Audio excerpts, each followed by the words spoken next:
Another important piece is that neurologically speaking, every brain that we can't see is as diverse as what we can see. But a lot of times that isn't addressed, and we somehow, kind of jump to the conclusion that everyone should think, feel, and react the same way and should be processing information the same way. And that's just not the case. That's part of neurodiversity that really covers not just mental health maintenance and management, but also cognitive variations and kind of neurological development. So people on the autism spectrum or with fetal alcohol spectrum disorders that might react differently to different sensations and information and have a different way of processing.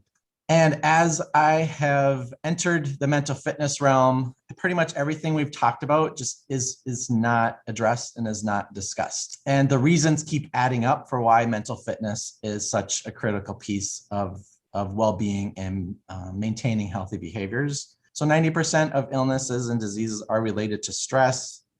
80% of deaths between the ages of 21 and 65 are related to lifestyle, which is predominantly behaviors.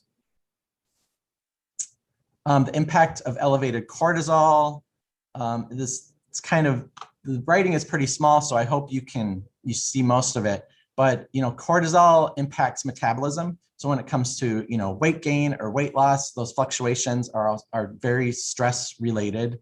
Mood swings, increased anxiety, poor sleep and fatigue, higher risk of bone fractures and osteoporosis. The cortisol in your system affects a lot of cellular growth and development, acne changes, high blood pressure, higher susceptibility to infection, altering your immune system.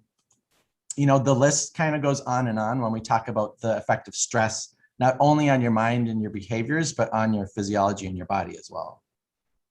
And I'm sure you've experienced one or more of many of these that again are kind of classified as mental health conditions, but very often aren't really discussed in a brain function sort of way. Like what is in the brain that is contributing to a lot of these emotions and struggles that we are facing.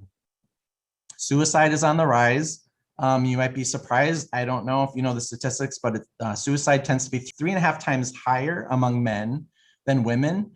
There are incidents of higher attempts, relatively speaking, among women, but the drastic difference really is, between men and women being 3.5 times higher. And you'll see why that's so significant in a couple of slides.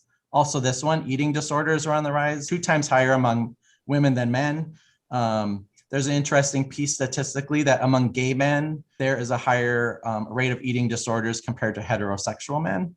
And the majority of these eating disorders are people who are overweight. So there's a smaller percentage from people who with eating disorders who are underweight, but the majority of the eating disorders are among people who are overweight. Also, statistically speaking, for every $1 spent on mental health, $4 is gained in health and productivity, which seems like that would be an obvious incentive, let alone the millions who could live longer, healthier, happier, more productive lives if we invested and did more to support brain health and mental well-being. The $1 million question is, why are healthful behaviors so hard? We spend, again, $300 billion each year on marketing and advertising to influence consumer behaviors.